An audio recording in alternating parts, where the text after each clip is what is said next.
Hello there and welcome to my Maya 2016 for Beginners video tutorial. By completing this tutorial you'll be able to go from a complete novice who knows nothing about either Maya nor 3D modelling, and I'll take you through 3D modelling techniques as well as texturing, lighting and rendering, and by the time you're finished you'll have created the image that you can see on screen. The tutorial will take 2 to 3 hours to complete, and there's a written companion available which you can find by clicking the link below the video. There are 2 versions of this tutorial and you're currently in the one that is one long video, which contains each step back to back.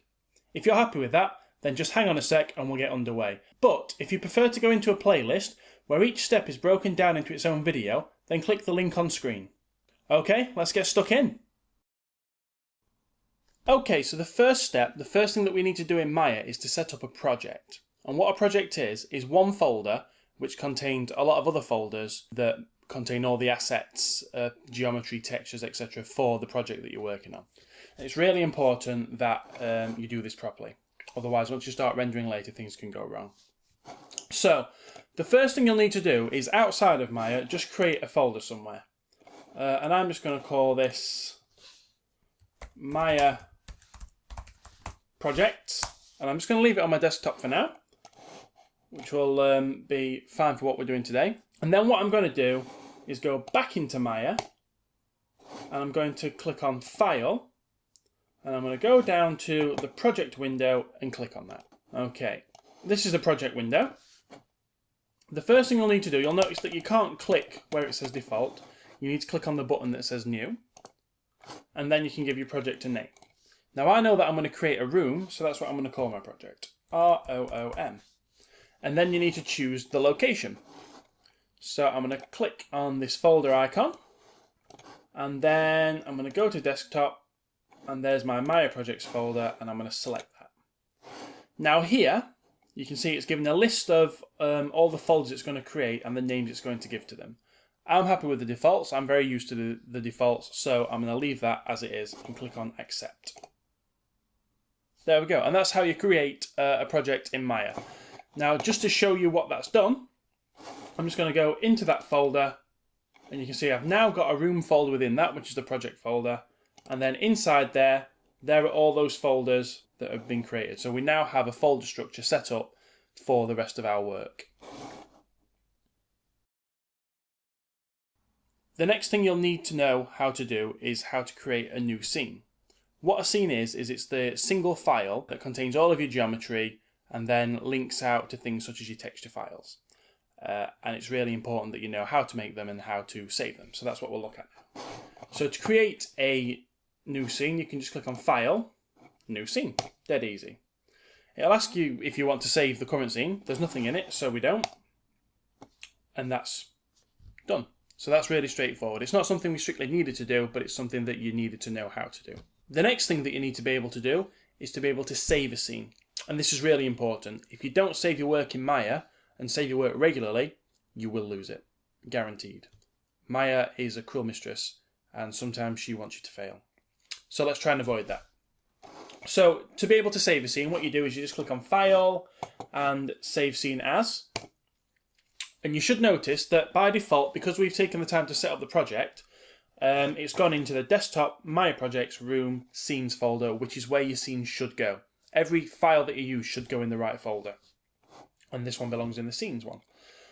You've got a choice of file types. There's Maya Binary or Maya ASCII. I used to use Maya Binary all the time, but I now recommend Maya ASCII because it's more likely to allow you to be backwards compatible. So I'm creating this in Maya 2016, and if I wanted to then open that scene in 2014, I'd have a better chance of that working if it's an ASCII file type. So I'm going to change that to ASCII, and then I'm going to call it Room, and save. And that's how you save a scene. The next thing we're going to look at is the menu sets and the shelves. In Maya, there are a ridiculous amount of menus and so many tools that they can't all fit on the screen at once. So the way they've got around this is they've set up different shelves and different menu sets, and you'll change the menu set depending on what you're doing, and the same goes for shelves. For what we're doing, we need to make sure that you're on the modeling menu set and the polygon shelf. So by default I am already there, but let's say we're not for whatever reason. the way you change them, so your menu sets, it's this drop down box here, and you'll notice that something like the first 6 options, maybe 7, stay the same, but after that they change. So I'm going to change to modelling, and you'll see that after Windows all of these change to become relevant to modelling. And then you can see the shelves here, everything relates to curves or surfaces, but I want polygons, and you can see I've now got the polygon shelf activated. So I've got all the tools I need in one place. In this step, I'm going to show you 3 settings that you can turn on that may actually save your life. That is infinite undos, autosave, and incremental saving. As I have already said, Maya kind of likes letting you lose your work, and we need to put measures in place to prevent Maya from doing that. So let's look at how we do it. So the first thing we're going to do is enable autosave. So in order to do that, we're going to click on Windows. We're going to go to Settings and Preferences, and then go to Preferences. And then we'll just enlarge this window a little bit. And then in this window, we need to find the Files Project section. So we'll click on that. And then you will see that under the autosave section, you can put a tick in the box for Enable.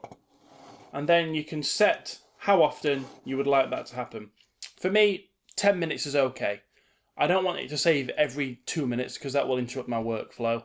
And I don't want it saving every 1 hour because then if anything does happen like Maya crashes, then I might have to redo 59 minutes worth of work, which would make me really sad.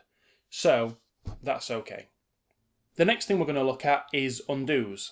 By default, Maya only lets you undo 50 actions, which means if you have made a lot of changes, if you've been working on a project for a while, and you need to go back, you've realised that something went wrong at the sort of early stages, and you need to undo to get back to that stage, you might be 100, 200 actions down the line, and you're not going to be able to undo. So that means you're going to have to start again. So the way to give yourself unlimited undos is to scroll down to the undo section, and you'll see that undo is turned on. It should always be turned on. And at the moment, the queue says it's finite, and we can only have 50 actions. That's mental. Unless you're really low on RAM or something, you should never really, I think, have a queue size at all. So we're going to go to infinite. That means that no matter what we do, we can always go back to when we originally opened Maya, press Ctrl and Z, and it'll take you right back to the beginning. Yes. The next thing we're going to turn on is incremental saving, and this really works in tandem with the autosave feature that we turned on earlier. What incremental saving means is that when Maya saves a scene, it gives it a new file name. So we'll start with room, and then the next one will be room 1, then room 2. And what that means is that if you've made a catastrophic error, and it happens a lot, believe me, and you might have done that early on, and then everything you've done since that's built on that has just been wrong because of that mistake you made. If you've just been saving over the same file, you can't go back because you've saved the changes in. But if you know that you made that error in room 4, then you can reopen the room 4 file and then kind of branch off in a different direction. So it's a really, really useful feature. So in order to do that, we're going to click on save because we're done in this preferences window now. So we'll save those preferences. And to turn on incremental saving, that lives in a different area. We click on file, and then you'll see save scene, but to the right of it, there's a little box. Whenever you see one of those little boxes in Maya, that means there's some additional settings are available. And if you click on that, it will open a new window. So we'll do that. Here it is. And you can see that there is now a tick for incremental save. You can limit the amount that it does. I'm not going to do that. If you're short on storage space, then you might want to do that. But I've got plenty of storage space, so I'm just going to let it save as many as it needs. And then I'm just going to click on save and close. That now means that incremental saving is turned on, and I'm less likely to make any mistakes that I can't come back from.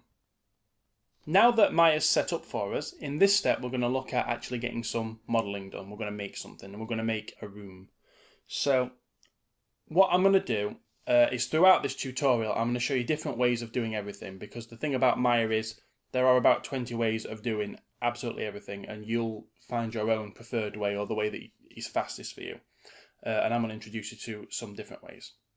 So the first thing we're going to do is create a cube, and we're going to do that from the create menu. So if we click on create, you can see that there are lots of options here. We're going to choose polygon primitives, and we're going to find cube, but there's a setting I want to change before I create it.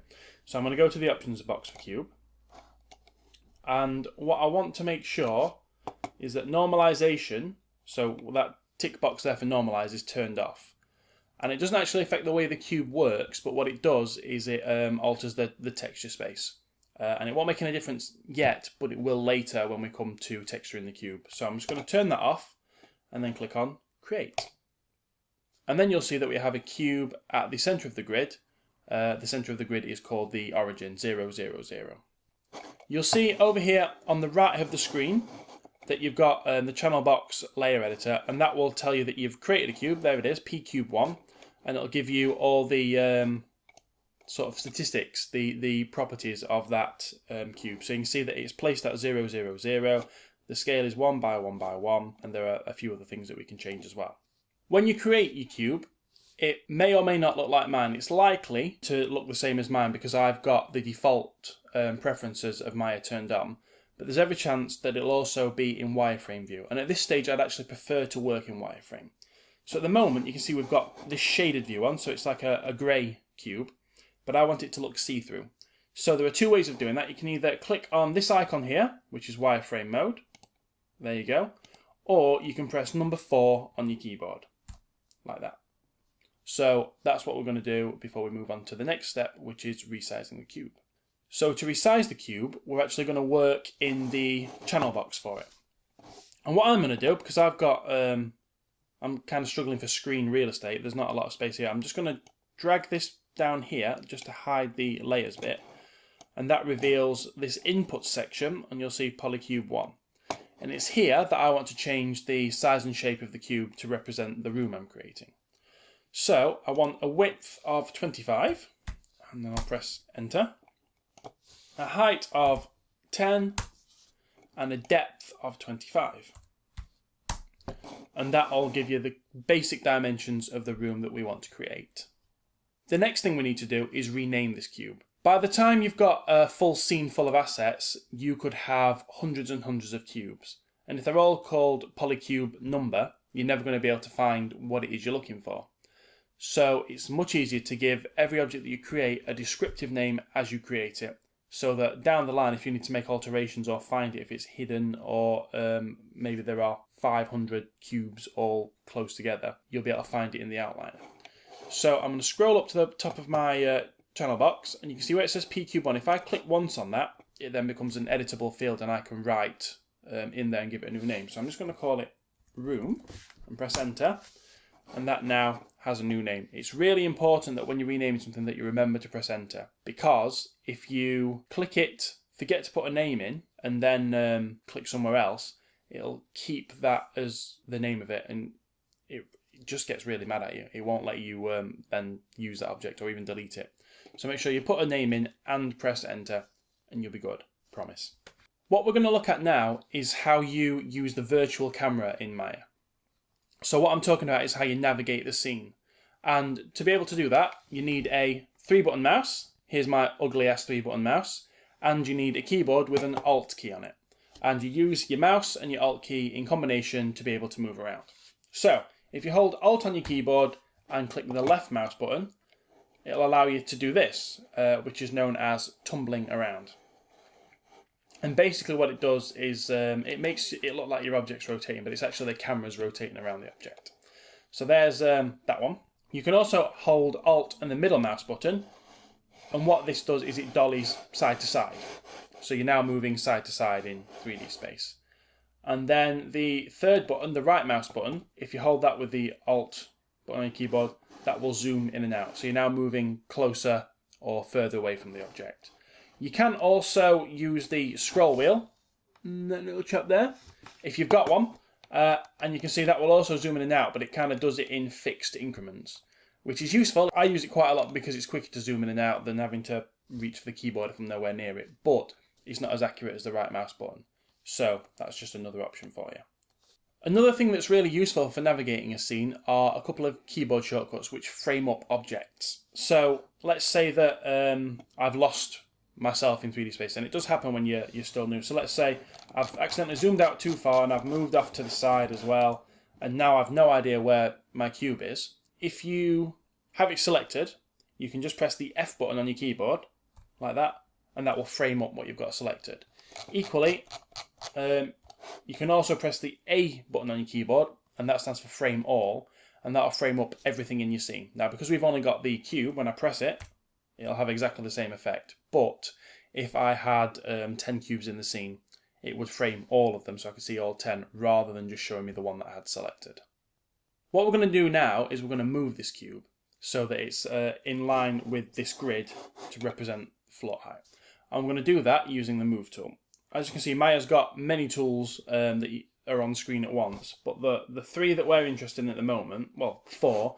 This one here is just the selection tool. And then you've got this chappy here, which is the move tool. Then there's the rotate tool and the scale tool. And right now we want the move tool. So I'm going to click on that little bad boy. And then you can see this manipulator appears. And that shows you can click on these manipulators and then drag to move the cube around. So if I was to drag on this green arrow, that will only move it up and down because I've just clicked on that arrow. If I do the same with the red one, it's only going to move it on the x-axis, and if I move it with this one, it's only moving it on the z-axis. And to know which axis you are moving it on, let me just do that. You can see that you've got this in the bottom corner, which shows you where your axes are. So I know that that one there represents up and down on the y-axis. So you can do that. What you can also do is grab this manipulator in the middle, and that will allow you to move on all 3 axes at once, and it'll just go all over the place. That actually, in your perspective view, your 3D view, is rarely a good idea because you've got no control over the depth. What is better is you've got these little squares that have been added, I think, in Maya 2016, which, if I click on this red one, which red usually corresponds to X, what it actually does is keeps it still on the X-axis and moves it on the other 2. So if I click on that, it'll move that way and it'll move up and down, but it's not moving on the X-axis.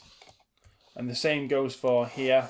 It'll only move those 2 directions, and this one here, it won't move up no matter what I do. It'll move into the distance, it'll move sideways, but it won't move up. So they're pretty useful. So what I want you to do is try and move this cube up as close as you can get it so that the bottom of the cube is in line with the grid. And you might want to just rotate your view a little bit to help you with this and maybe zoom out or in. So I'm just going to move that up. I'm just going to try my bestest to get that in line with the grid. And that's not bad, that's pretty close. In fact, that's very close. I'm pleased with that. I'm now going to introduce you to the orthographic views. And what they are views that don't incorporate perspective. So as you move things into the distance, into the background, they don't get any smaller, which for 3D modelling is really useful. So in order to get to those views, there are 2 ways of doing it. You can either click on this icon here, which will take you to the 4 view, or you can tap your spacebar, assuming that you've got all the default Maya settings and you've not changed anything. So I'm just going to tap the spacebar once with my mouse pointer, making sure it's in this view somewhere. And that will take me to this 4 view. And then what I'm going to do is I'm just going to put my mouse in each of these doodahs, each of these views, and I'm just going to press 4 to turn on wireframe so that I can see the grid behind a little more clearly. And then I'm just going to see if I can line this up any better. So I'm going to choose my front view, and once my pointer's in this view, I'm just going to tap spacebar, and that will just make that full screen. And actually, I'm pretty close already. There's not much closer I can get it. So I'm quite happy with that. So I'm already pretty much on the ground. But the best way to make sure that you've got it exactly on the ground is just with basic maths. We know that the cube we've created is 10 units high, and we've created it as 0, 0, 0. So to make sure that we move it up exactly the right height to be in line with the floor, we just need to move it up 5 units on Y. So where it says translate Y, you can see I'm actually very close to what I wanted. It should just be 5 exactly. And that now is perfectly in line with the bottom of the grid. Okay, at this stage, I actually want to turn shading back on so I can get a feel of what the shape actually looks like. So making sure that my mouse is in this view somewhere, I'm just going to press 5 on the keyboard, or you can click on this button here and that'll turn the shader display on. What this does though is it shows up an issue that we're going to have, and that's that this is a room but we can't see inside it. We could, if we wanted to, zoom in like so. You can see we're now inside the room, but it's a little bit difficult because the walls in the foreground just kind of want to get in the way all the time. So what we're going to do is turn something on that will hide those whenever they are in the way. And what that is backface culling. So in order to do that, we're going to click on Mesh Display at the top of the screen. And then we're going to go down to, under the Normal section, Reverse.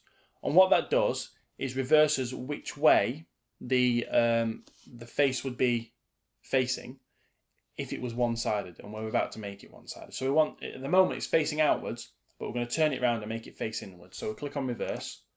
At that stage it should kind of go a orange and black colour. That's ace, that means it's working. Don't click on it. Make sure it stays that colour. And then you're going to go to Display, Polygons, and right at the top here you'll see Backface Culling. When you click on that, you'll see that those walls in the foreground are hidden, so you can now see in the room really nicely. Okay, so I'm now just going to deselect it, and if I just move around the room, you'll see that the walls reappear once they're the far walls. So that's going to make it really useful as we're creating this room project. What I'm also going to do at this stage is turn off the grid. The grid is often very useful, but it's equally irritating in the way sometimes as well. So what we're going to do is turn it off so that it's not in the way. And it's really easy to turn off. At the top of what we'll call the panel menu, so that's the menu at the top of each panel, you'll see that there is an icon for that grid. And if you click on it, it disappears, which is useful and easy. In this step, we're going to start putting things inside the room. And we're going to start by creating a crate, which gives us another brilliant excuse to create a cube. I do love cubes. So, as I said earlier, I'm going to show you different ways of doing things, and this time we're going to create a cube using the hotbox. And what the hotbox is, it's something that the Maya pros use so that they can turn off all their menus and give themselves more screen space.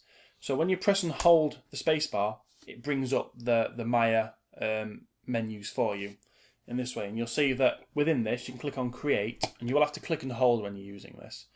And then from the Polygon Primitives section, you can choose Cube, just like we did earlier, but we're getting it from a different place now. And there is our cube. And what you'll want to do with that cube is just move it up a little bit because it's stuck in the floor.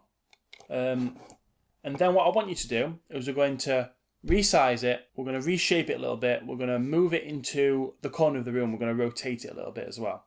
So we're going to use the three main tools all together here. So first thing I'll do is I'll turn on the scale tool, and this works in the same way that the move tool does. You've got your three manipulators here, and they will scale it on just one axis at a time, like that. Or you can use these squares over here, and that will scale it on two axes at once, leaving alone the one axis that it kind of represents. Or you can scale from the middle, and that'll scale on all three axes at once. And often when you're scaling, it is a good idea to use that middle manipulator. So what I'm going to do is just scale up slightly like that. And I'm also just going to make it slightly kind of oblong, just so it's not a perfect cube. And then I'm going to move it down just so it's kind of just up above the floor. I'll then move it over to one corner of the room. And then I'm going to just rotate it. Now, the rotate tool, again, works similarly to the other two. You've got three coloured lines representing which axis you're using. So if I click on this one representing the Z-axis, there it goes, it rotates on just the one axis. Same for this red one representing the X-axis. And in this case, I want to rotate it on Y, just so that it's not perfectly in line with the walls of the room. What you can do is you can rotate on this circle here, which will kind of rotate it based on the camera. Or, even worse, is you can click somewhere in between those lines and it'll just rotate on all three axes at once, which is just awful because you've lost control then. You can't really rotate it in one direction. It could go all over the place. So I don't recommend that you do that. So that's that crate in place. So we've created it, we have resized it, moved it and rotated it. That leaves the last thing to do is renaming it. So we're going to go to pcube1 and I'm just going to call this one crate. And that's that step complete. The next thing we're going to do is create another cube. Now we could obviously create a new cube like we have done previously, but we're actually creating a second crate this time. So because we've already got one that's roughly the right size, shape and position, it makes more sense to duplicate it rather than create another one from scratch. So that's what we're going to look at now. So I'm just going to turn my rotate tool off and go back to my selection tool. And I'm going to make sure that it is selected. And then, in order to duplicate this cube that I've created, I'm going to go to Edit and down to Duplicate. So when I click on that, it won't look like anything's happened. But you'll see the name of the object is now crate1 instead of crate. So what Maya has done is created a new crate, a copy of the first one. It's named it for us, crate1, and it's selected it for us. So we don't have crate selected anymore, we have the new one selected. So if I switch to my move tool, which is this little chappy here, and then I can just move that and you'll see that I have the original crate and the copy, the duplicate. So now what I'm going to do with that duplicate is I'm going to scale it a little bit. And what I'm using, by the way, is the keyboard shortcuts for switching between these three main tools. The keyboard shortcut for the move tool is W. The keyboard shortcut for the rotate tool is E. And the keyboard shortcut for the scale tool is R. And if you can get into the habit of using those, it'll make your life a little bit quicker, which is good. So what I'm going to do is I'm just going to change the shape of this one a little bit because I don't want everything to look too samey. And I'm just going to rotate it ever so slightly, and then I'm going to just make sure that that is positioned next to the cube. I've already made next to the crate, sorry, on the ground like that. Okay, so this step is complete, but the next step is up to you. So what I want you to do is create a stack of 5 of these crates that look like they're obeying the laws of physics and gravity. So just create different sizes, shapes, stack them up, create 5 of them. And once you've done that, I will see you in the next step. Okay, so there you can see that I've made a stack of boxes.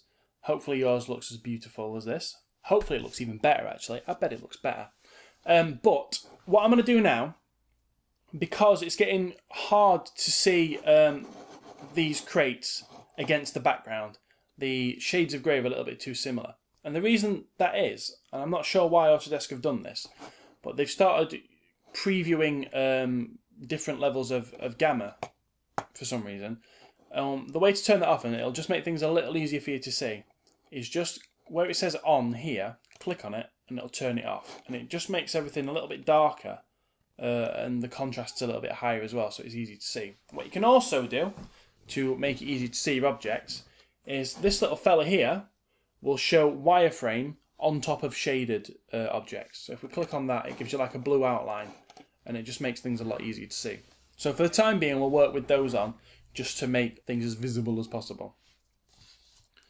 So what we're going to do now is we're going to create some architectural pillars. So we're going to try and make the geometry of the room look a little bit more interesting by creating sort of supporting structures along one of the walls. So this time we're going to create a cube in a third different way, and we're going to do that from the shelf. So I'm going to click on here, and a new cube is created at the origin. I'm going to rename that, and I'm going to call it pillar. And then what I'm going to do is I'm going to resize that. So I'm just going to change my view a little bit because I'm going to want to place the pillar along this wall. And then I'm just going to move it up out of the ground. And in fact, just to make it positioned where I want it to be, I'm going to move it up 5 units exactly. And then I'm just going to make it a little taller, and I want it to just almost intersect the floor, like that. And that should then mean it almost intersects the ceiling as well. And then I'm going to make it a little bit longer in this direction. and I'm just going to make it a bit thinner on that axis. Okay, so I'm happy with that. That's beautiful. Now what I want to do is perform a bevel on some of the edges of this shape. And what that will do is make it look a little bit more visually interesting and appealing. So in order to do that, I'm going to introduce you to this little button here, which opens the modelling toolkit, which is something that Autodesk have added to Maya 2016 to put a lot of the polygon modelling tools together in one place, which works quite well actually. So if we click on that, the first thing we're going to want to do is change it from object selection mode, which allows you to select the whole object. I'm going to change it to edge selection mode, which is going to allow us to select just the edges. There it is. And you can see now if we mouse over the pillar, the edges go red when we can select them. So I'm going to click on this one, and then I'm going to hold shift and click on the second one, and that will select two of them. I'm going to go back to my selection tool, which is Q on the keyboard. So I've now got those two selected, and then I can scroll down in the modelling toolkit, and you'll see there are lots of different tools and operations that you can do. But in this case, I just want to do a bevel. So I'm going to click on bevel, and you will notice that it opens up a little properties box so you can change what the bevel looks like. So I'm just going to zoom in a little bit so I can see what the bevel is, and I'm just going to up the fraction by clicking and dragging on the word fraction. I'm going to up it slightly. I think I'm going to go for 0.7. I think looks pretty good. Like that. Yeah, it's pretty nice. And then, once I'm happy with that, the next thing I'm going to do is I just want to select these edges at the bottom. So there are three edges here that I want to select. That one, and I'm going to hold shift and select that one. I'm going to hold shift and select that one. I'm just going to put it back into wireframe view, pressing forward, just to make sure I've actually got them, because it's intersecting the floor a little bit, which is making it difficult to see. And with those three edges selected, I'm just going to move to my move tool, the chainsaw move tool, and I'm going to move on this axis here, and you can see that's adding a bit of a slope to the shape. And again, I'm just doing that to make it look a little bit more interesting, really. And I'm going to press 5 to move back into shaded view, and then in my modelling toolkit, I'm going to scroll back up and put the pillar back into object selection mode. And then I can move this up against the back wall. I'm just going to intersect the back wall slightly. And then I'm going to move towards the back wall, not completely up against the back wall. I want a little gap. That's okay. And final step is I'm just going to make it a little bit taller, just so it does intersect the floor and the ceiling, just so that you can't see where it joins, really. So from inside the room, it should now look like that, which just adds a little bit more detail to the way the room looks.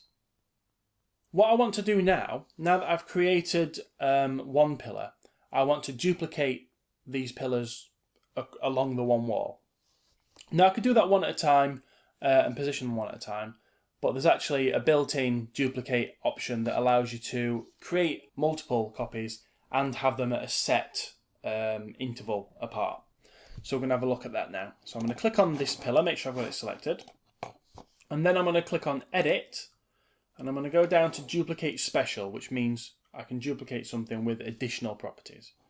And I'm going to click on the options box for that.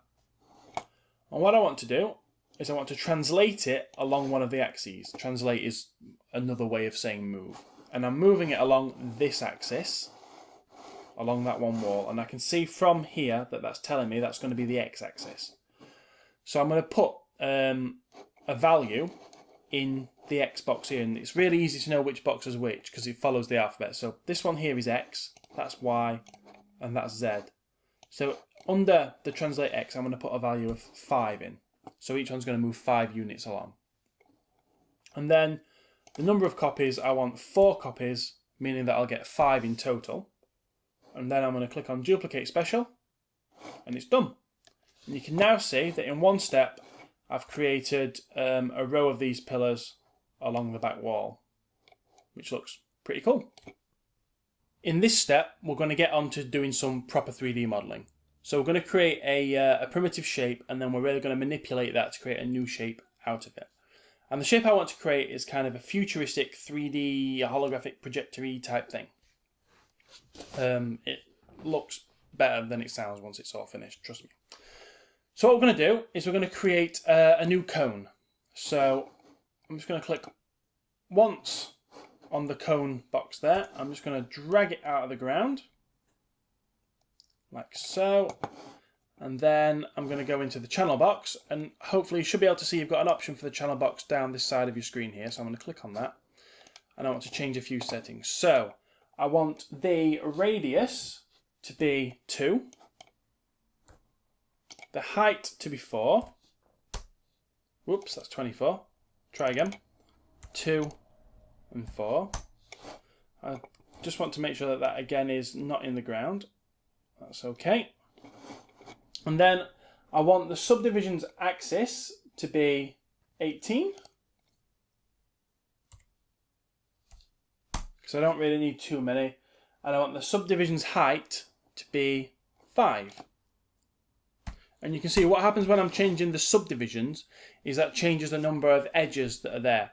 The more edges you've got, the more detail you can put into a shape. And in this case, because I want to change it in quite a specific way, I know the number of edges that I need. So that's what that's all about. Now what we're going to do is we're going to manipulate the vertices of this shape. And what vertices are they're the points that intersect all the edges. I'm going to move those around to create a very specific shape. So in order to do that, we're going to open the modelling toolkit again. And what I'm also going to do is I'm going to move it into one of the orthographic views. So I'm going to move into my front view. In fact, I'm going to use my side view because it's a little bit cleaner. There's not, you see there's a pillar behind it in this view. So click on that, and when I've got it selected, I'm going to press F so that it fills my screen, which makes sense. And then I'm going to click on this one here, which will put it into vertex selection mode, which will allow me to select just the verts. There we go. Now in order to do this, to keep it neat, I'm going to work on this shape in rows. You can work on single vertices at a time. That would be one vertex at a time. But I'm going to work in rows because I know exactly what I'm going for. So I'm going to click and drag on this row here, which is the second row up. So it's not the row right on the floor, it's the second row up. And all I want to do with this row is move it up to about there. So you can see it goes up and then this line comes in slightly. And then the next row up, which would be this row, I'm happy with the position and the size of that. So I'm going to leave that one alone. But the next row up, again, you can see I'm dragging a box to select all of them. Oh, continue. I'm going to move this row down to about the same again. So you can see that line's now consistent. But what I'm then going to do is using my scale tool, and this is important as well, I'm going to use this middle manipulator to bring that back out. And you can see the edge here is now somewhere in between these two. What I do want to show you though, and I'll just do it with the 4-view one, is that if I drag from the middle, everything stays nice and circular, which is what I want. But if I was dragging from this axis here, it's going the wrong shape. It's not saying circular or cylindrical or circular. So you need to be really careful when you're doing this to just drag from the middle manipulator when you want to do that. So I'm just going to get that to be the shape that I want. I'm then going to set the next row up. I'm going to use my move tool to just pull that down again.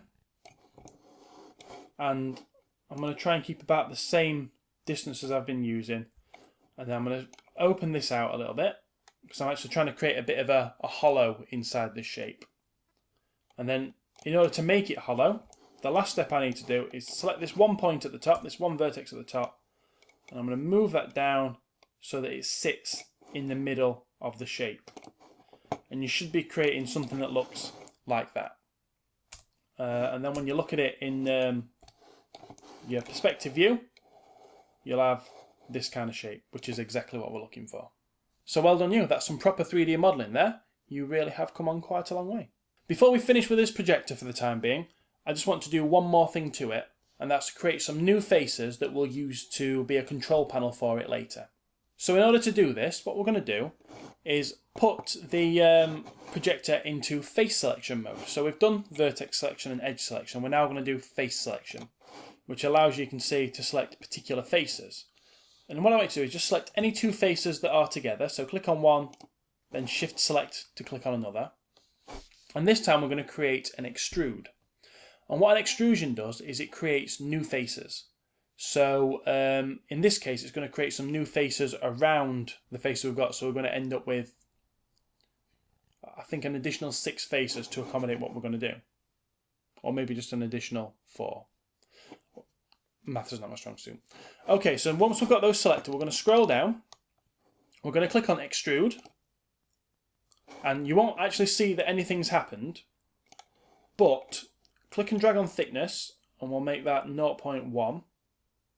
And then click and drag on offset and make that 0.1 as well. And you'll see that it's now created kind of a raised area with 2 new faces. And those 2 faces are going to represent a control panel when we texture that later. So that is even more proper 3D modeling. That's extrusion modeling there, dude. So you are learning fast. I'm so impressed with you. So before we move on, we're just going to scroll back up in the modelling toolkit. We're going to pop that projector back into object selection mode, and then we're going to rename it and call it Projector. Press enter. Okay, well done. Okay, so what we're going to do in this next step is we're going to create something that is being projected by the projector that we've created. But in order to do that, to make life a little bit easier, what we're going to do is hide what we've created so far so that it's not in the way. There are many different ways of doing this, but the way we're going to go with is to put it into a layer and hide the layer. For 2 reasons. 1, it's quite neat, and 2, it's a good way to show you what layers are. So the first thing we're going to do is select everything in the scene. Again, there are multiple ways of doing this. You could just shift click everything like this, 1, 2, 3, 4, etc. Or you can go to select and select all, or you can press Control, Shift and A, and that will select all. So you just need to make sure you've got all the geometry in your scene selected. And then, if you can't see it, if you did what I did and you dragged down earlier, we're just going to drag up and we need to bring the layers thing back. Layers box, yeah. And what we're going to do is we're going to click on layers and we're going to create a layer from selected. And everything we've selected then goes into a new layer. I'm going to click twice on that, and that will let me rename it. So I'm going to call it Room Layer. You can't put spaces in this. You can put an underscore in, but for some reason when you're making a layer, you can't put space in. And I'm going to click on Save. And now, there's a little V here, and whenever you click on that, that will hide it. So that's the room out of the way for the time being. And what I'm also going to do now is turn the grid back on, because we're going to use that to position a solar system that is going to be projected by the projector. So we'll turn the grid back on, and then we're ready for the next step. Okay, so now we need to start creating the solar system. So we're going to start with some spheres, and they're going to represent the sun and some planets, and then we're going to add a moon and a ring. So first thing we're going to do is create a new sphere, like so. And you may notice this box comes up because Maya's currently gone to the last tool selected. So I'm just going to get rid of that by clicking on that little chappy there. And I'm going to rename this Sun. And then I'm going to scale this down to being 0.5 on every axis. Now there are, again, lots of different ways you can do this. But what I'm going to do is I'm going to click on Scale X, and I'm going to click and drag down to Scale Z, and it'll select all 3 of those attributes at once. So if I do it on the actual number, I'll click and drag down. So you can see now they're all selected. If I put 0.5 in, which is the size that I want this to be, it's actually made all 3 of those 0.5, which is another way of just scaling something in a uniform way. So I've done that. What I also want to do, I'm just going to hide my layers thingy for a minute. I've got subdivisions axis and subdivisions height. Now this is actually going to be a really small part of the scene, so at the moment I've got a lot of polygons for this. I don't really need that many. So I'm going to just knock this down to 12 by 12. In fact, I'll just put that back. So if it's 20 by 20, you can see it's quite a high resolution shape. And if I make it 12 by 12, it drops the number of faces, but it'll still serve our needs very well. What I'm also going to do at this stage is just turn off the wireframe on shaded, because I want to be able to demonstrate that this actually now looks quite blocky. And we're going to look at how you make it look smoother in the next step.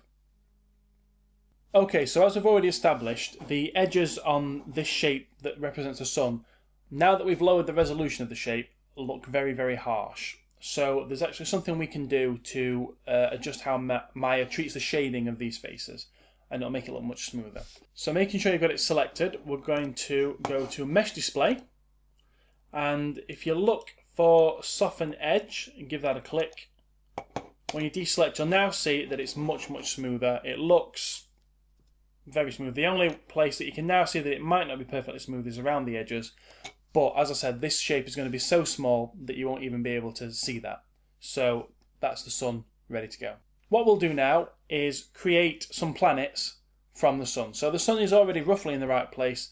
It's the right size and shape-ish. So we're going to duplicate from the sun to create some planets. So I'm going to click on the sun. I'm going to press Ctrl and D, which is the keyboard shortcut for duplicate. I'm going to just move it out of the sun. I'm going to rename it Planet. Make sure I press Enter. And then I'm going to scale this down to 0.1. And I'm just going to move it so it's about 2 units away from the sun. So you can see the sun is much bigger than the planet, which is as it should be. What you need to do now is create 3 more planets by duplicating the first planet, make them different sizes, and move them along on the x-axis. Don't move them on any other axis, just the x-axis, so they're all in a perfect line, because what we're actually doing is setting these up for animation later as well. So it's important at this stage that they're positioned correctly. So that's what you need to do now. Make sure you've got 3 more planets using duplicate and scale. Okay, we're now going to create a moon for one of the planets, and we're going to create a ring for another. So I'm going to start by working on this first planet, and I'm going to just press F to frame that up. I'm going to duplicate it, and then I'm going to move the new one out. I'm going to call it Moon. And then I'm going to scale that down so that it's really small. It should be something like 0.02, like that. I'm just going to make that look like it's in orbit of that planet there. Okay, so that's the moon done. Nice and straightforward. The ring is actually going to start off as a torus, which is this little chappy here that looks an awful lot like a donut. So I'm going to click on that. There it is. And then we need to make some changes. So the section radius needs to be 0.2. So we're working under the inputs here, like so. And what that does is just makes it kind of like a thinner tube. The height on the y-axis, so scale y, needs to also be 0.2. And you can see if we were making a ring for the sun, that would already be perfect. But we're not, we're making it for one of the planets. So what I need to do now is position it around one of the planets, and I'm going to choose this one. And there are lots of different ways again that you could position this, but I want to make sure that this ring is exactly positioned around this planet. So the way to do that is to look what the values are for translate X, and I can see they're 4.955. So I'm going to click on that and I'm going to copy it. In fact, I'll just remember it, 4.955. And then I'm going to click on the ring. I'm going to put in 4.955 and then press enter. And now I know that that is perfectly positioned around the planet that it should be. All I need to do then is scale it uniformly until it looks like it is the right scale, which I'm happy with that. That's beautiful. And then I'll rename that ring. Okay, in the next step, we're going to put this into a hierarchy so that it's ready for animation. Okay, so in this step, what we're now going to do is we're going to create a hierarchy. So we're going to make all of these planets belong to the sun so that whenever we move the sun, everything else will go with it. And it'll also be set up perfectly for animation when we get to that. So what I'm going to do is I'm going to go to Windows and Outliner. And what the outliner is it's a little window that lists everything in your scene. So you can see all the geometry we've created so far is listed. If you've forgotten to name anything, name it now. But there you can see there's my sun, there's the planets, etc. And what I need to do is make this planet, so the first planet, belong to the sun. So again, there are multiple ways of doing this. The first way is by using the middle mouse button, that one, and I'm going to click and drag with that the planet onto the sun and then let go. And you can see a little plus symbol appears, and when I click on that, you can see that there is now a relationship there. The planet belongs to the sun. So whenever I now click on the sun, it also selects the planet, which is very useful. Okay, I'm now going to parent planet 1 to the sun. So I'm going to click on it. So I'm just showing you a different way of doing it now. And now I'm going to shift click, the sun. And now I'm going to press P on the keyboard. And P is the keyboard shortcut for parent. And you can see that now planet and planet 1 both belong to the sun. And now what I want you to do is parent all the planets to the sun.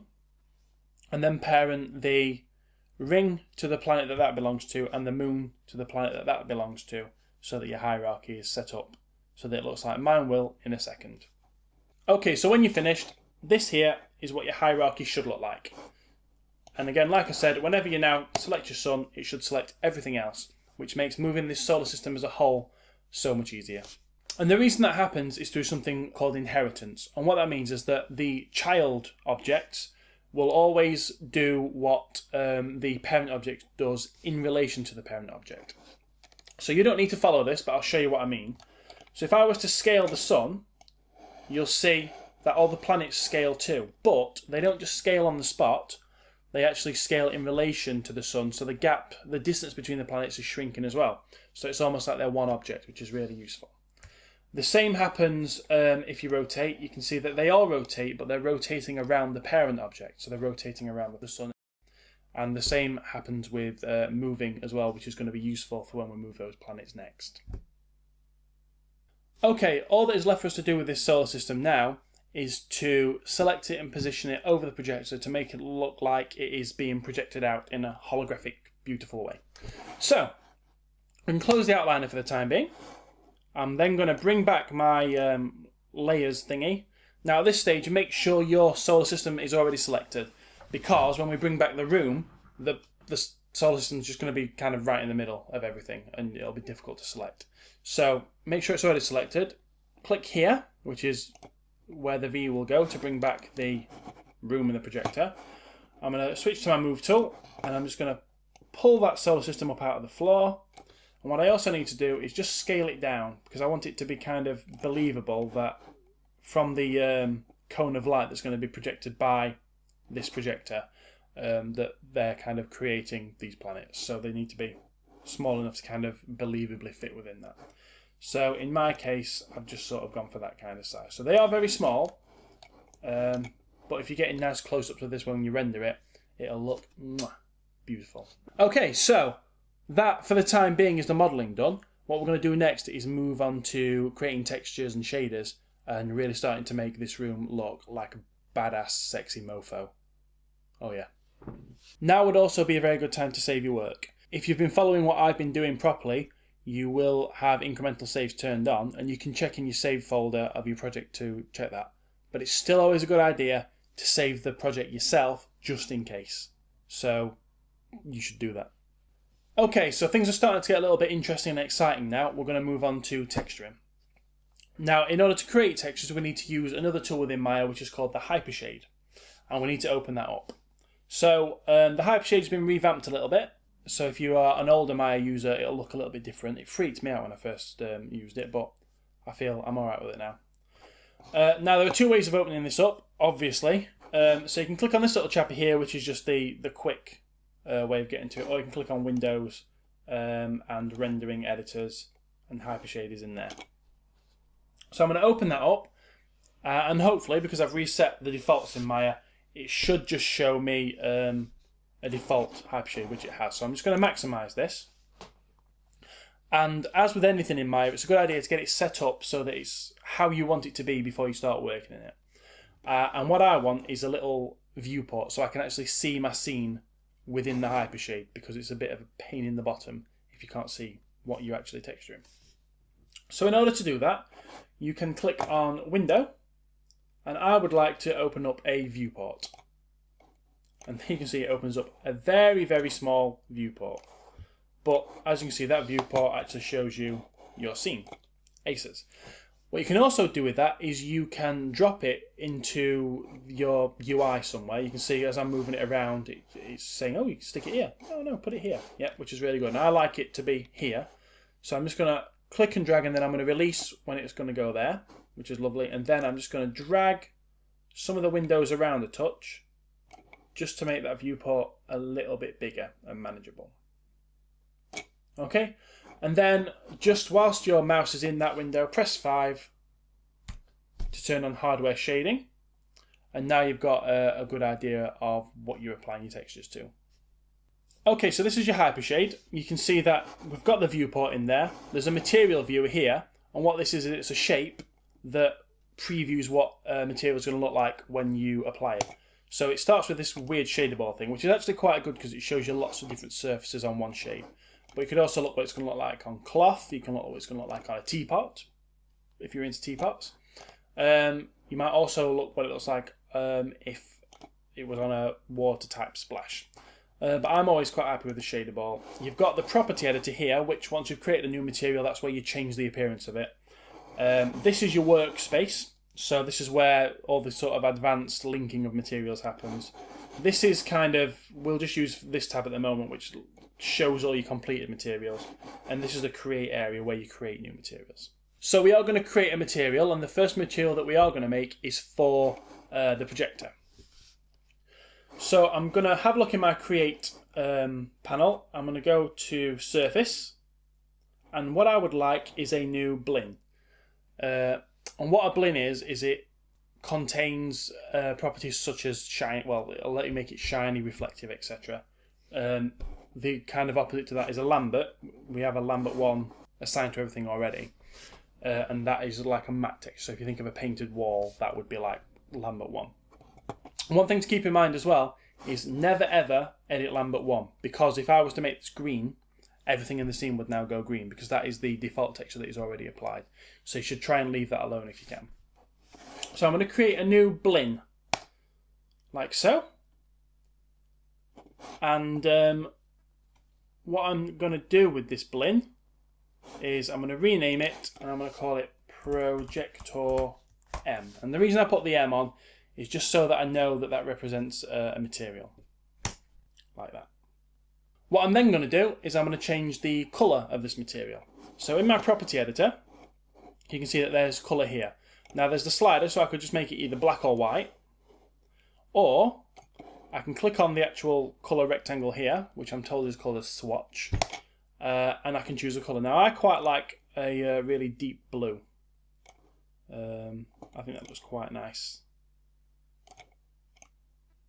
Yeah, so I'm going to choose that kind of colour. And again, you can preview what that looks like on different materials just to get an idea of how that's going to come out. But I'll keep it on the shader ball. The next thing I'm going to do is change how this reacts to light. What I want this to look like when it's assigned is kind of a glossy plastic look that Apple seemed to favour in the late 90s, early 2000s. So I'm going to try and replicate that as sort of really shiny plastic. So the first thing I'm going to do is change the specular colour. I'm going to make that a much lighter grey, and that should make, if you can only just really see it changing, but it makes the highlights a little bit brighter. So I'm going to go quite towards the right hand side on that. I'm also going to change the eccentricity to 0.1, and you should notice when you press enter that the highlights, where it looks like the light's being reflected, gets a lot more focused. There you go. So it's now a lot more sort of shiny looking. It looks more polished.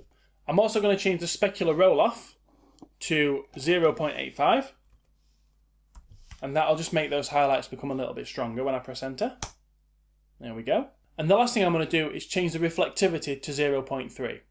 Now you won't actually see an effect of this in your material preview, but when we start rendering later, it will just mean that this will reflect objects off it, but the reflections won't be too strong because we don't want it to look like a mirror. So I'm just going to change that to 0.3.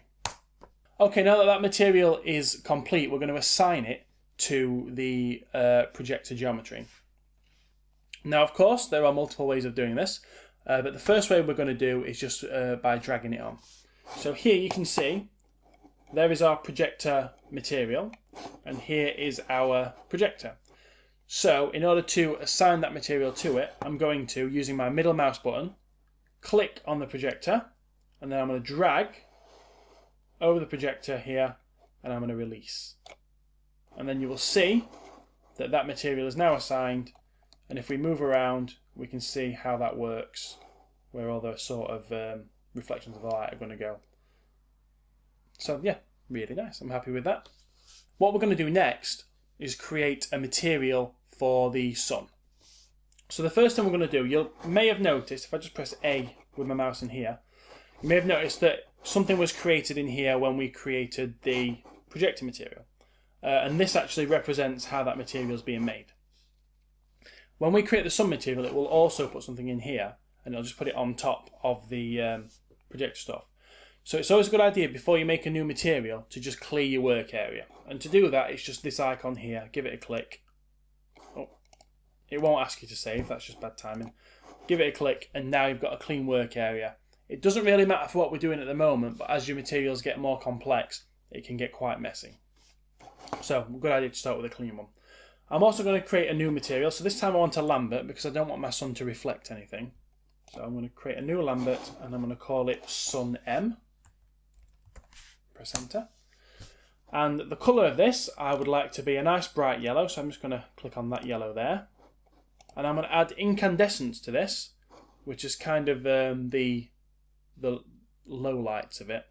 And when we sort of do this later, it's going to create a really nice glow. So you want a dark yellowy orange sort of colour.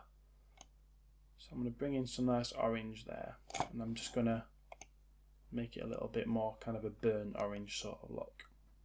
Maybe a bit more into the red spectrum. Yeah. So that is now my sun material. And I'm going to assign that to the sun. So I'm just going to frame up the sun in the work area. And I'm going to assign the material in a different way this time. So I'm making sure that I've got the sun selected. Then I'm going over to the sun material. I'm going to right click and hold on that. And you'll see a radial menu appears. And at the top of that is assign material to selection. So I'm going to release, and you'll see that that texture is now applied. It will also apply that to all the planets. Don't worry about that. That's supposed to happen because of the hierarchy we set up. And we will texture over that later. Okay, we're now going to create a material for the pillar. But this is going to be a little bit more complex than the two materials we made so far, because we're going to fade quite a textured look down at the bottom of the pillar into a flat colour at the top. So it's going to take a little bit more work. So for that reason, it's very important that we clear the work area first. We're going to create a new Lambert. So I'll create a new Lambert material. I'm going to call it Pillar M. Making sure that I rename things very carefully. And instead of just changing the colour, we're actually going to create a connection to a different type of node. So if I click on this little checker box here, it will open up the Create Render Node window. There it is.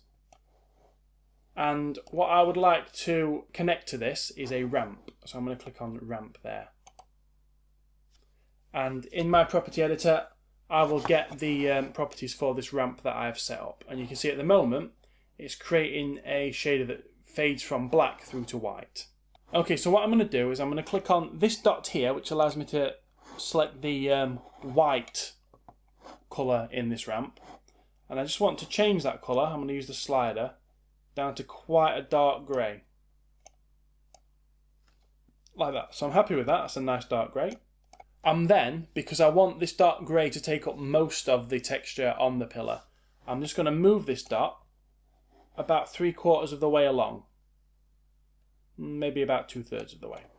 And you can see now most of this texture is going to be this grey colour, with a little bit of the other colour at the other side. Okay, so as it stands, we've got a texture that fades from black to dark grey, which is okay, and it's more complicated than the texture that we previously created.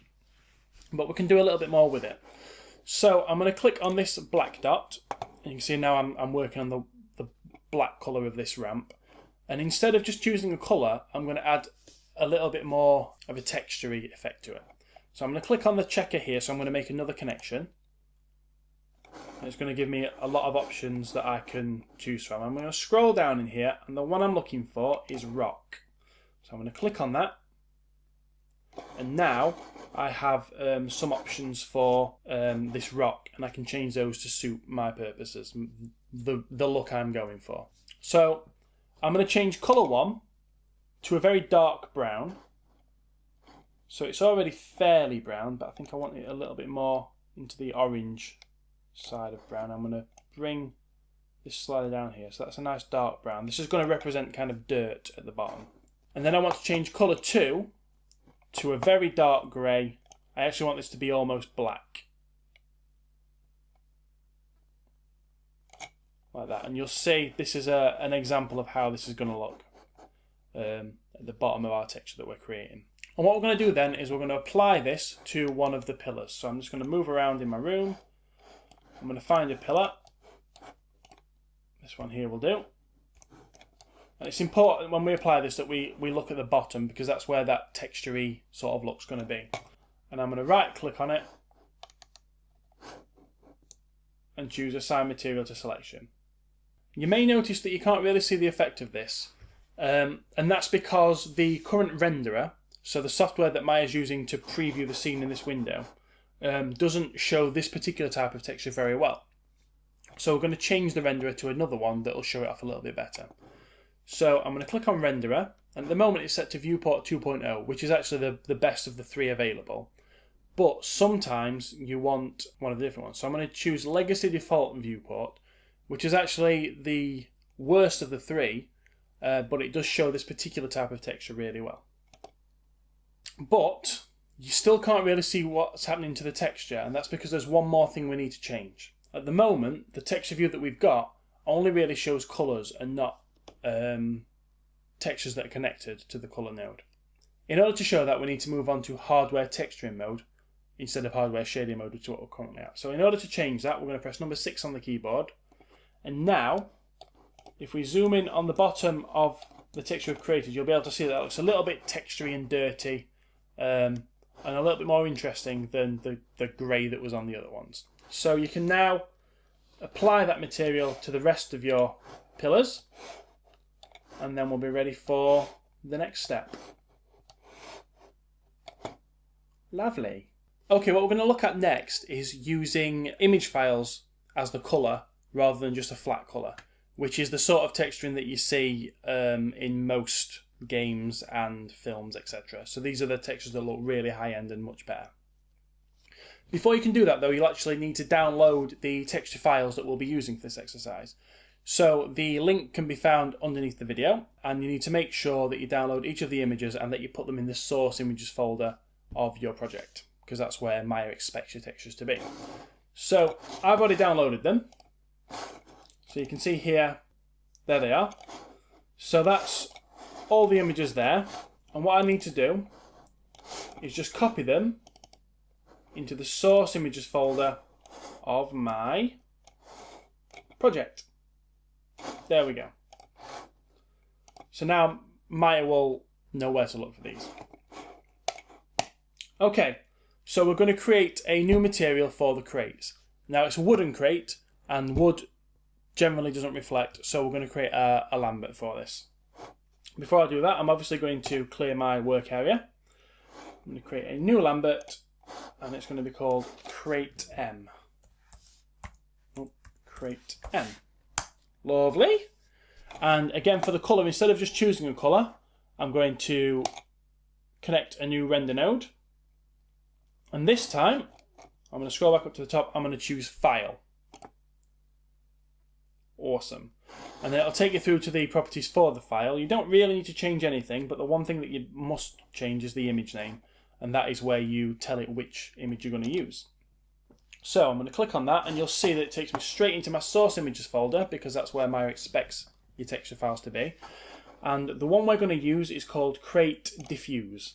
And diffuse maps are what the pros call the colour texture maps, really. So it's Create Diffuse. And then you can see on your shader ball, you've got a preview of how that would look if it was applied to a shape that wasn't really suitable for it. But you now have got a crate material. So again, as we've done in previous steps, you can assign this crate material to each of the crates, like so. And at that stage, things will start to look much, much sexier, which is, of course, all we want. So, 1, 2, 3. Nice. What we're going to do next is we're going to look at how you assign textures to specific faces. So at the moment, we've just been assigning textures to shapes as a whole, so it assigns it to all the faces at once. But you may need to just assign to specific faces sometimes, as we need to do. If we're going to texture the floor, we're going to have just that one face done. We don't want to texture the walls with the same texture. So in order to do that, we shall be creating a new material. So I'm going to clear my graph. I don't want my floor to be reflective, so I'm going to have a new Lambert. I'm going to name that Floor M. And I'm going to, in the same way that we've just done for the crate, I'm going to click on this checker pattern button. I'm going to choose File. And then for the image name, I'm going to choose Floor Diffuse. There it is. So it's just a kind of metallic panel looking thing. I'm going to click on Open there. And then it's all about how we apply this. Okay, so we need to put this into face selection mode. Now, we could complicate things by going back into the modelling toolkit for this, but there is an easy enough way to do it. If we just right click and hold on it, you'll see that a context menu pops up and we can put it into face mode from here. And then I'm going to choose this face, which just represents the floor. And I can now find the floor material, right click and choose Assign Material to Selection. And then when I deselect, you should be able to see, put it back into object mode, that that is now assigned to the floor. I'm going to turn off the grid just so you can see it a little bit better. There you go. So that is how you assign a texture to just one face. Or I could have selected 2 faces or 12 faces and assign it to just those. So it's about assigning to specific faces, really. Okay, so the floor actually looks okay, but as I'm sure you probably have already guessed, it's actually a tileable texture, so it's meant to be tiled multiple times. So what we're going to look at is how you tile textures within Maya, or one of the ways that you can do that. So I'm assuming that you can still see your floor material within your work area, and you can see there are lots of nodes. Now, oddly, Maya puts these on top of each other to begin with, which is a bit of a pain in the arse. But you're looking for this out UV. And this actually deals with, there it is, you can see Place 2D Texture 3. It's the placement node that we're looking for. If you click on that, it'll bring up the placement properties for the material. And we're actually looking for Repeat UV. And that's how many times it repeats in each direction. So if we just make this 2x2, for instance, you can see that that's now been tiled twice in each direction, so we've got 4 tiles in total. And I think what I'm looking for in this scene is I'm going to tile it 10 times in each direction, and that'll kind of make it look quite high resolution, like that. So that is how you go about tiling textures. So once you've done that, we'll move on to the next step, which is adding the control panel texture to the 2 faces on the projector. So the next step is to texture the control panel on the projector. So the first thing we need to do is create the material for it. So it's the same process we've been working through time and time again. So it's clear the work area. This time I'm going to create a new blin because I want the control panel to look like it's kind of a shiny glass monitor. So I'm going to leave reflectivity alone on this one. So I'm going to click on the checker box next to color, choose File, and then under image name, I'm going to choose Control Panel Diffuse, like so. And then that's the material made. Then what I've got to do is just find those two faces that I created earlier.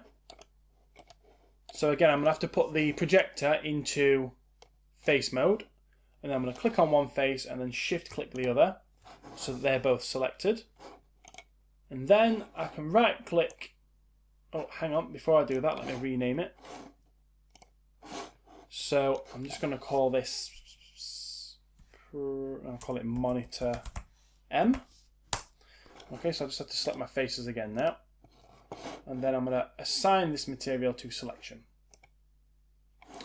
Okay, so what you're going to notice at this stage is that the texture has been assigned, but that it doesn't fit. Now, with Maya, there are, again, a multitude of ways that you could fix that. But I'm just going to choose the simplest for this stage because this is a beginner's course, really.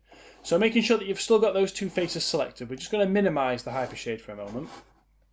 If you can't see your texture in this view, just press number 6. Oh, there it is. And then what I'm going to do is, whilst those two faces are selected, I'm going to click on UV, and I'm going to use Contour Stretch, which is a new, you can see it's got the green right, and it's a new option for this year.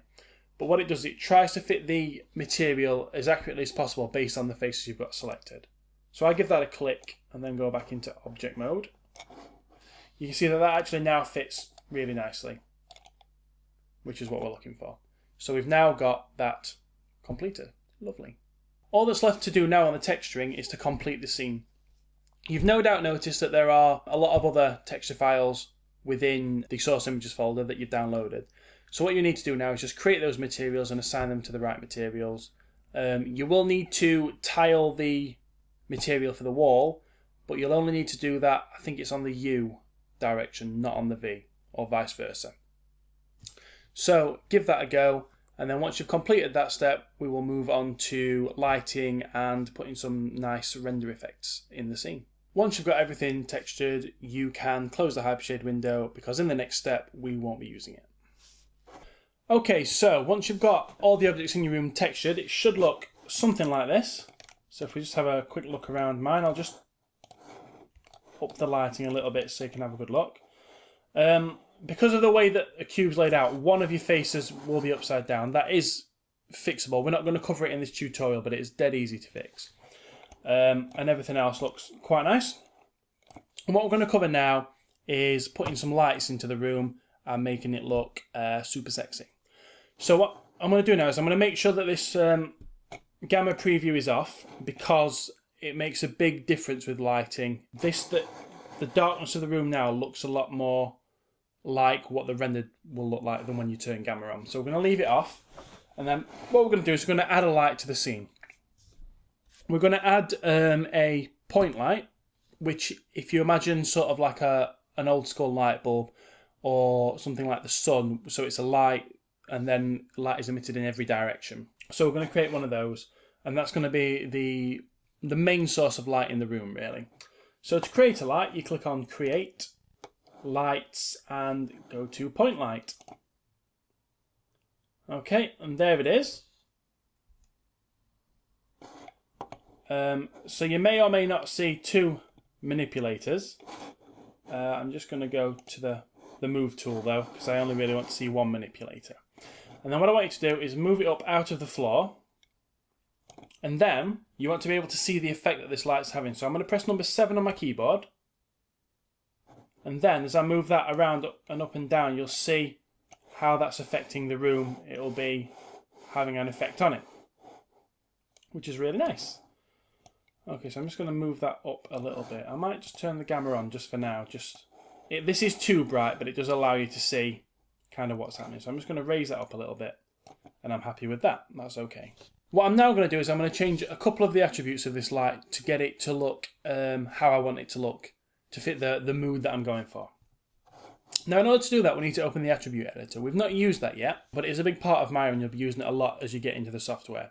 To open that up, if you press Ctrl and A on your keyboard, it should immediately pop up. If it doesn't, press Ctrl and A again. Sometimes it cycles, so if I keep pressing Ctrl and A, it'll cycle between the channel box and the attribute editor like that. But I want the attribute editor, and you can see that here I can change the colour and I can change the intensity. Now I want to take the intensity down. Intensity is just like the brightness of the light. And I'm going to turn that down to 0.3 because I want the room to look quite moody. And then I'm also going to go down to the shadows section. I'm going to leave the shadow colour as it is, and I'm going to use depth map shadows, and I'm going to use a resolution of 1024, and that just makes them a little higher quality than they would be at 512. Okay, so now we're going to work on setting the viewport up to give us the best preview of the lights so that we can see what we're doing. So make sure that you are using viewport 2.0, and we're going to turn off the gamma correction again because we do want it to look as close to the way the real lights are looking as possible. So it is quite dark, but remember that as you're previewing your scene, if you need to turn it back on at any point, you can just click on that and it'll allow you to see a little bit better. But trust me, the darker one is a more accurate representation of the room we're creating. So we'll leave it off for the time being, but we'll turn it on as and when we need it. Okay, so you might have noticed that even though you turned shadows on in the previous step, you can't see any shadows in your scene. Now that's happening for two reasons. The first reason being that we've not turned shadow previewing on, which is this button here. But the second reason, and the more important reason that kind of overrides it, is that Maya doesn't preview shadows on point lights for some reason. I'm sure there's a really good explanation, but all I know is that it just doesn't do it. So the only way to see what the shadows look like is to do a test render of your scene. So what I want to do is just make sure that I can see my scene quite clearly. And what I want to do is just frame up so I can kind of see behind the crates, because that's where the shadows are going to be cast. And this is very important. At the moment, I know that there's a wall in the foreground being hidden. And I need to make sure that I am inside the boundaries of the wall, because if I do a test render on the outside of the wall, I won't be able to see anything. Because although we can see through the walls in the preview, it doesn't work like that when you're rendering. It will put them back. So you need to make sure you're within the room. If everything renders completely black, it just means that you need to move your camera a little bit closer in, that's all. Okay, so to perform a test render, you need to click on this clapperboard here, which is the second one along, which will render the current frame. Before you set up the test render, what you need to do, so that you know exactly what's going to be in frame and what's not, because this rectangle here can change shape very easily. I could do that. And you see, it's not always going to render everything you can see in shot. So to make sure that you know exactly what's going to render, you need to click on View, Camera Settings, and then you've got these gate options. On Resolution Gate, we'll put a rectangle on your screen. Anything you put within this rectangle is exactly what's going to render when we click on the Render button. So in order to perform a test render, what you need to do is just click on this clapperboard here. And there you can see the light's hitting the crates, and behind that we have some rather beautiful looking shadows, which is exactly what we're looking for. So far things are going beautifully. One other thing to remember is that gamma correction is also on in your preview render. So if you're not, if you want to see an accurate representation, like a raw version of the image, because the gamma correction is a post effect, it's a post-processing effect, it's not actually what the image looks like. If you were to open it in Photoshop, it'd be much darker, for instance. So you can turn that off, and this is what it really looks like. And again, it probably does look very dark, but we are going to be adding a lot more, well, we're going to be adding some more lights to this scene, and we need it to be dark so that those lights really show up, because we're going to be using glow effects and things like that. So that's how the image should look. That looks beautiful. And I'm also just going to turn off the resolution gate for the time being.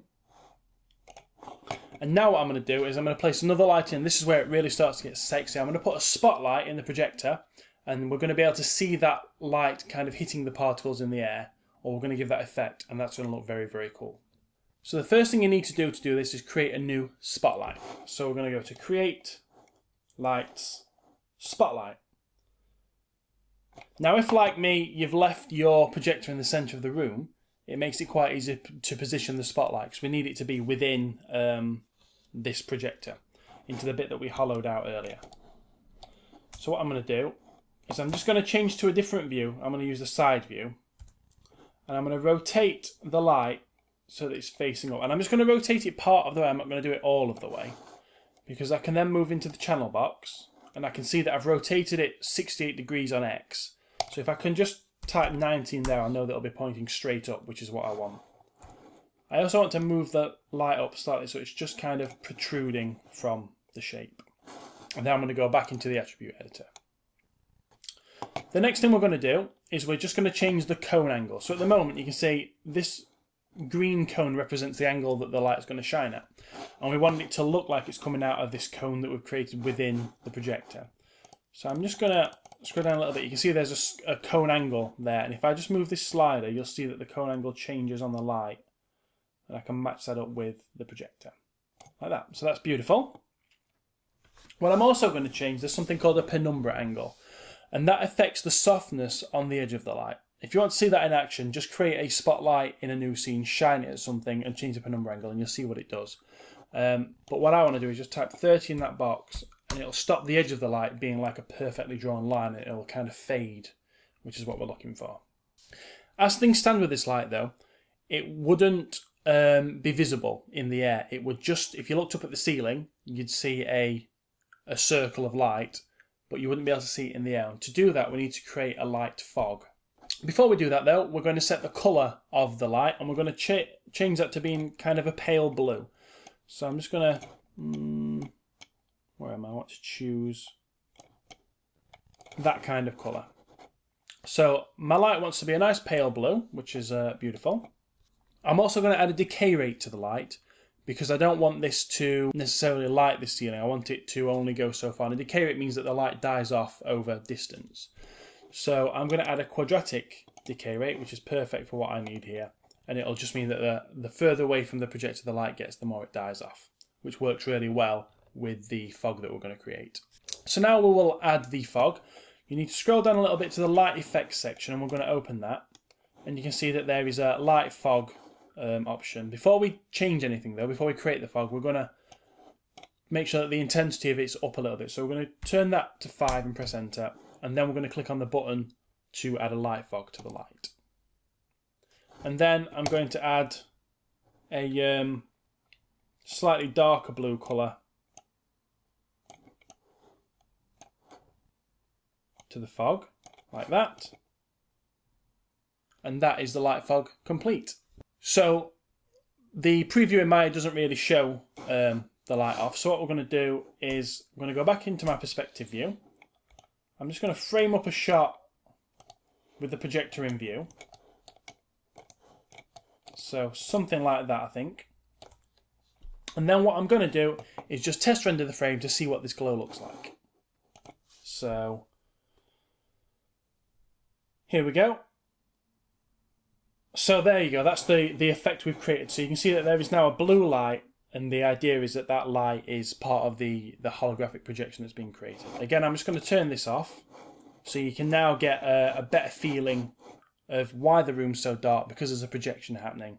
And that's quite bright in the scene, which is what we wanted. So that is another light placed, and we're making some damn fine progress. Yes. Okay, I'm going to close that window. So now that we've made that beautiful light shine out the projector, the solar system itself looks a bit crap. So we're going to add some effects to that to make that look better as well. So the first thing we're going to do is just click on the sun. And then we're going to open the Hypershade. Any second now. Come on, Hypershade, you speedy mofo. There we go. Right. I'm just going to clear my work area. And then this little icon here graphs the materials on the selected object. So if I click it, it will show me the material that is currently on the sun. And here you can see the options for the sun material. Now at the moment, in your property editor, you're currently using something that's called the Look Dev Preview, which comes with a lot of the most common options, but not all of them. So we're going to change that by changing to, which button is it?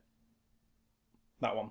So toggle between Look Dev View and Attribute Editor View. So if I give that a click, basically this window changed a little bit, but we've got some more options.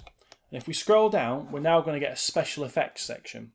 I'm going to expand that, and there's a glow intensity. And I'm going to turn the glow intensity up to 0.5. Okay, now this is a post-processing effect that's going to make the sun look super ace. So if I do another test render of that particular scene, you'll now see that the sun itself is looking much better because it now looks like it's emitting its own light, which gives a much nicer effect. Okay, so we've now got a very cool looking sun, but there is one small issue with it. And that is because this glow effect is post-processing, it doesn't actually emit any light. So it looks like it is, but we should be able to see on the sides of the planets that light from that sun is hitting it, but it's not. It's only being created by that point light that we created earlier. So what we're going to do is create a new light and add it to the centre of the sun, and we're going to use that to make it look like the sun's creating some light. Okay, so what we're going to do that is we're going to create a new point light. So create light, point light. Now, we've created that and it's selected by default. And what we're going to do is with that selected, we're going to shift select the sun. And I'm going to press P. And that parents the light to the sun. You may get this error here. And I don't know what that's all about. But ignore it because it doesn't really hurt anything.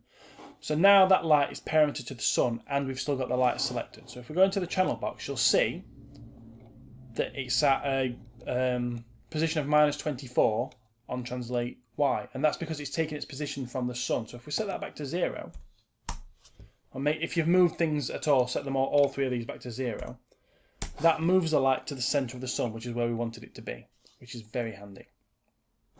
Okay, so that's okay. We can now go into the attribute editor. Oh, continue. And just change some of the attributes of this sun. So the colour needs to be kind of yellow. We need an intensity of about 2.5, which will seem very bright, but that's because there's no decay rate on it yet. We'll add a quadratic decay rate. And now, if you zoom in on the planets, you can see that that light is just hitting the sides of the planets, which is really good. And it'll look really nice when you render it. And if you go further through my exercises, when you start animating and rendering that, that'll look superb.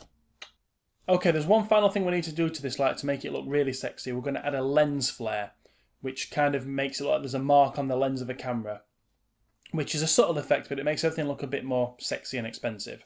So, we're going to make sure that the light is still selected. If it's not still selected, you could always go into wireframe and select it.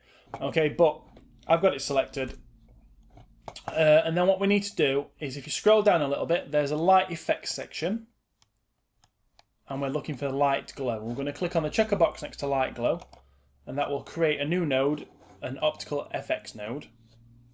And it's dead easy to set up this. You're just going to put a tick in the box for lens flare and make sure the glow type and the halo type are set to none, and that will create a really nice lens flare. To be able to see it well, you might have to zoom in quite far, quite close on your sun. But if we render that now, come on sun, there you go. And you can see these little spots here are the lens flare. And again, these look nice when they're rendered, but even better when they're animated and rendered because they kind of move around a bit as well. So that's the sun complete, and I think it looks damn sexy. Damn sexy. Close that. Okay, now that the scene's starting to come together, we're going to take a look at the render settings. And that means that when we're rendering, everything's going to be a little bit higher quality because we're going to change some settings. So to get to the render settings window, it's this icon here, which is the display render settings window. We'll give that a click. And there are a few things that we want to change.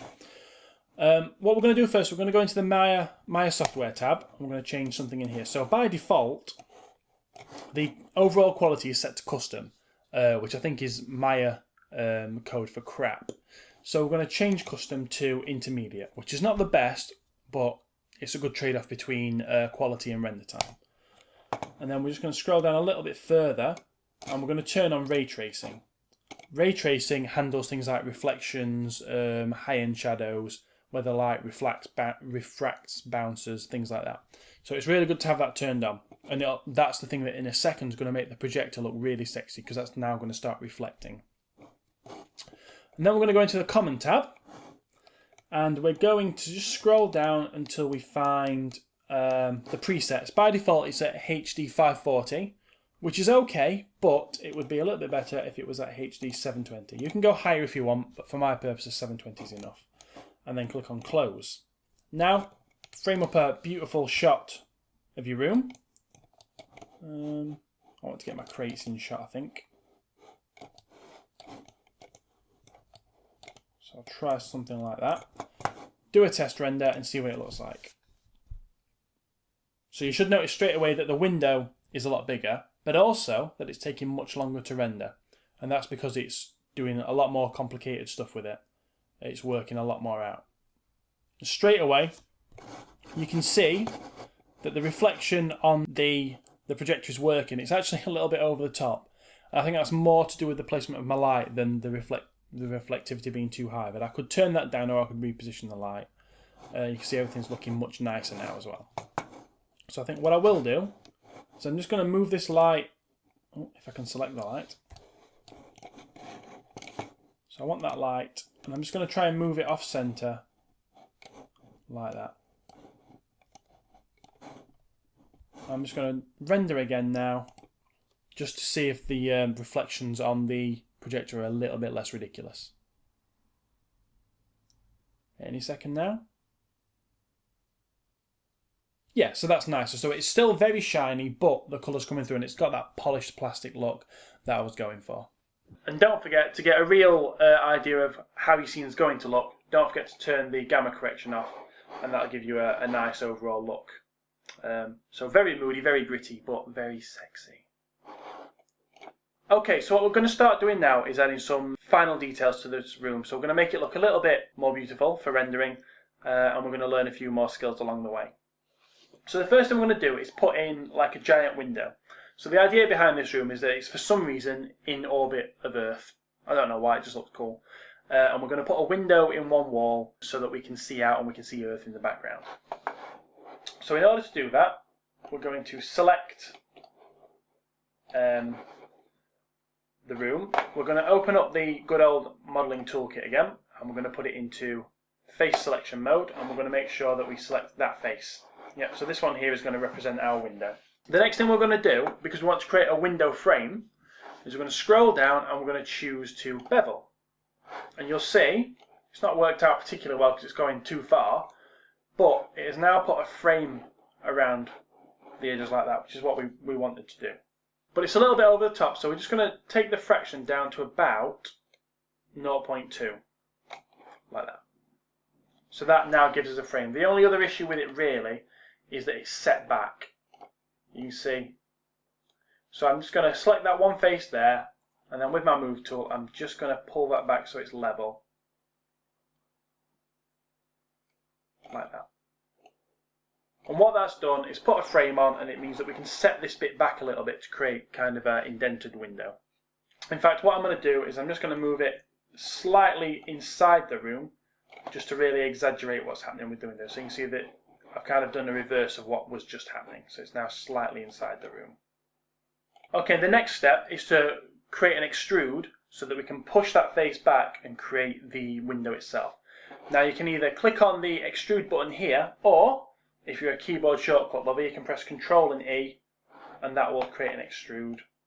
It will create this universal manipulator tool, and you can see that there are scale options, there are move options, and you can click on this to rotate. But what I always like to do after I've done an extrude is just switch to the tool I want, which in this case is the move tool, and I'm going to move that face back a little bit to create kind of a indented window, like that. And then once you're finished, put it back into object selection mode, and in the next step we're going to have a look at creating a transparent material to represent a window pane. Okay, so we're going to create the glass. We're obviously back into texture in here, so we need the hypershade open again. And we're going to create a new material. So clear the work area, and we're going to create a blend, because this is going to be reflective and shiny. I'm going to call it Glass M. And then I am going to give it a colour. I'm going to give it a tinge of kind of blue. So kind of a cartoony feel to window. But you're not going to be able to see it because I'm going to take the transparency almost down to the right. So you can see this is kind of the effect that it gives. So it's quite see-through.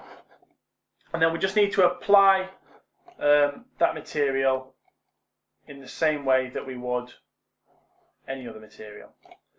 So I'm going to put this into face mode. So I'm right clicking here, choosing face, and choosing the face that I want to apply it to.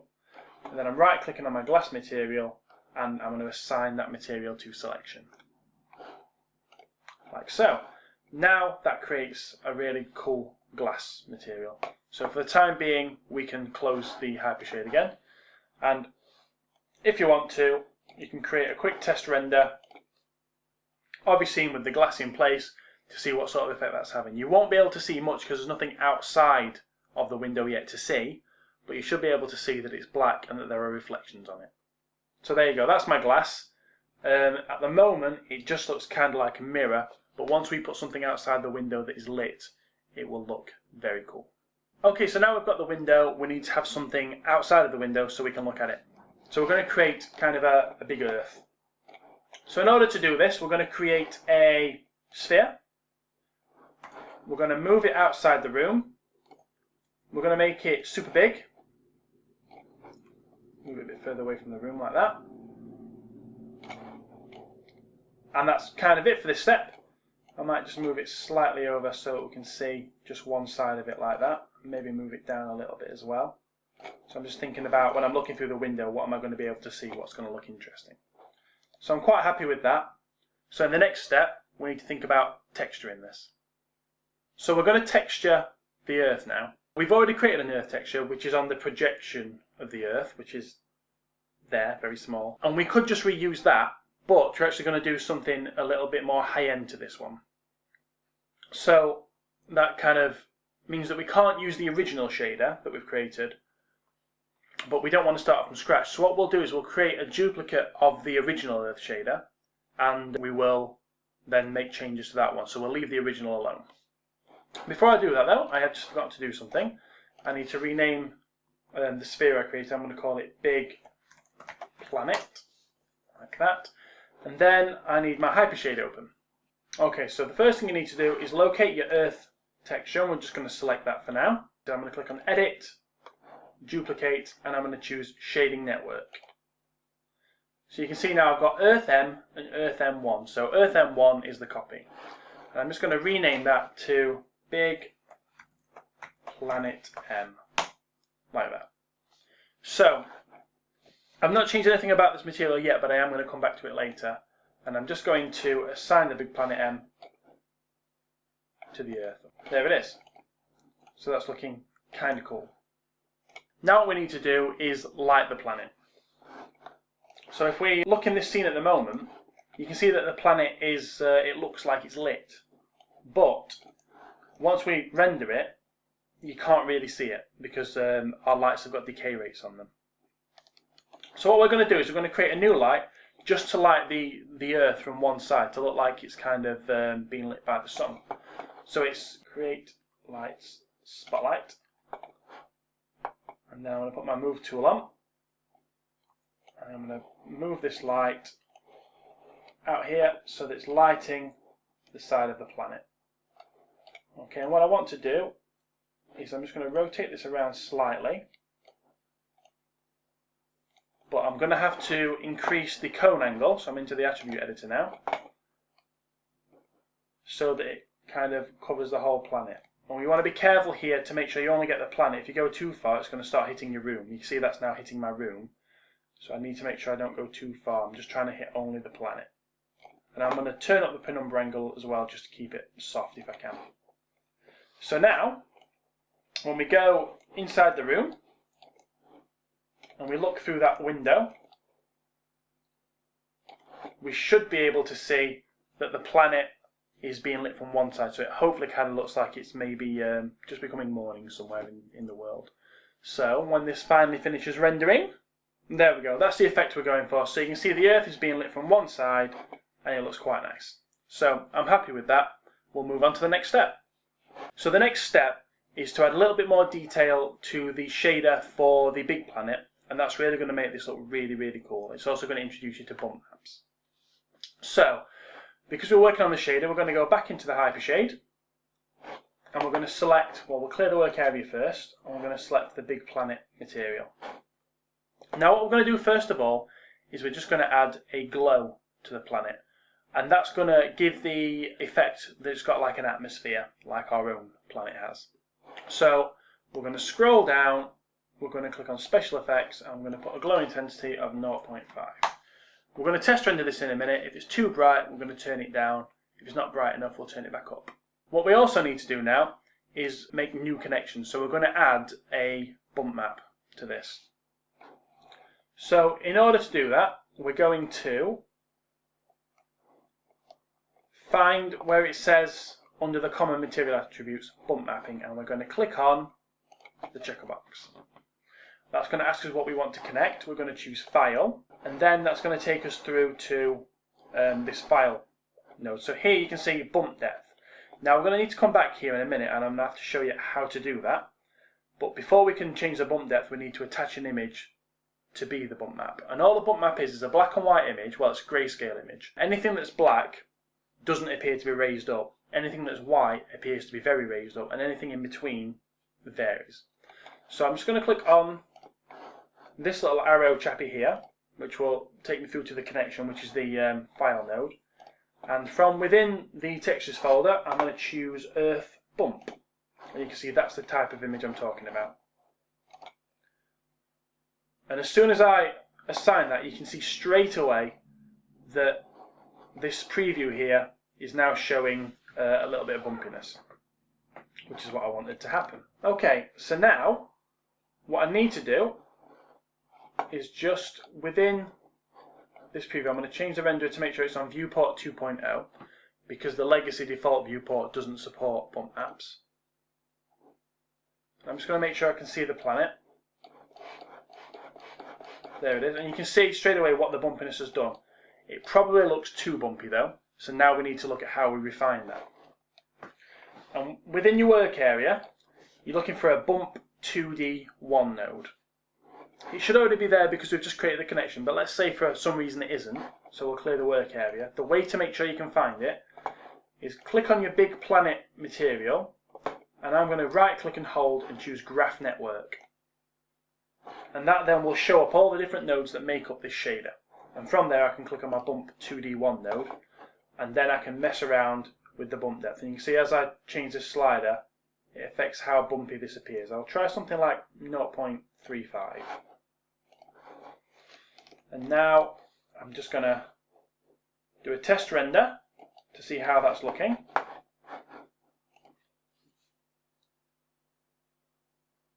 And there's the result. So I can see that the glow intensity is probably a little bit too high, so I think I'm going to knock that down to 0.2. But you can see the bumpiness doesn't look too bad. Possibly a little bit strong, so I might just knock that down slightly. And I'll knock the glow down, and then I'll render again and see how that looks.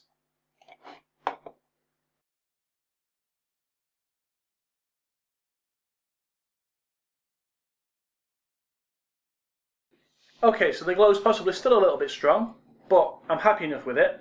And I'm happy enough with the way that the bump map looks as well. So that brings us to the end of my introduction to Maya 2016 tutorial.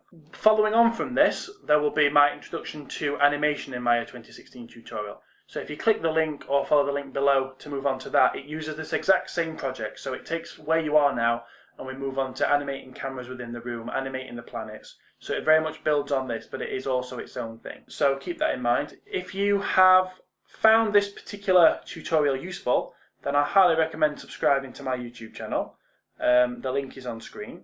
You will also notice that there are some other bump maps and different texture files within the source images folder that you downloaded. So if you want to apply those, for instance, the bump map on the crate looks quite nice, then you should do that as well, just to continue building on your skills. Thanks for watching, and I will see you in the next video.